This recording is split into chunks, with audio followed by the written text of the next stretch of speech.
பாமக நிறுவனர் ராமதாஸையும் அன்புமணியையும் சமாதானப்படுத்துவது தொடர்பாக அதிமுகவோ பாஜகவோ நேரடியாக ராமதாஸிடம் பேசவில்லை என அக்கட்சியின் கௌரவ தலைவர் ஜி.கே. மணி தெரிவித்துள்ளார்.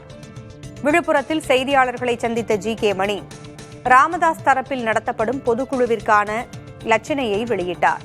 அப்போது பேசிய அவர், ராமதாஸ் வெளியிட்ட பொதுக்குழு அறிவிப்பை செல்லாது என்று கூறுவது அவரை அவமானப்படுத்தும் விதமாக இருப்பதாக தெரிவித்தார். அன்புமணி தரப்பைச் சேர்ந்தவர்கள் தங்களிடம் பேசி வருவதாகவும் அவர்கள் விரைவில் தங்கள் பக்கம் வருவார்கள் என்றும் குறிப்பிட்டார்.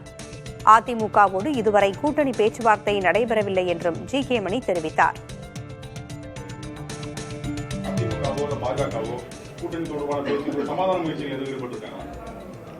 இன்னும் இது வரைக்கும் அப்படி நேரடியா வந்து எதுவும் பேசல. அரசியல் புரசல் அங்க ஒண்ணு இங்க ஒண்ணு செய்தி சொல்றாங்களே தவிர உரியவர்கள் சம்பந்தப்பட்டவர்கள் யாருமே வந்து ஐயாட்ட பேசல, எதுவும் பேசல.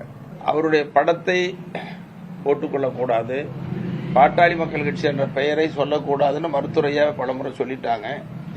ஏன் சொன்னாங்கன்னு இதுக்கு தேர்தல் ஆணையமும் டெல்லி உயர்நீதிமன்ற தீர்ப்பின் அடிப்படையிலும் சொல்லக்கூடாதுங்கிறதான் ஐயாவினுடைய கருத்து. அது பண்ணாங்கன்னா அதுக்கு மேல நீதிமன்ற அவமதிப்பு வழக்கு கட்டாயம் தொடரப்படும்.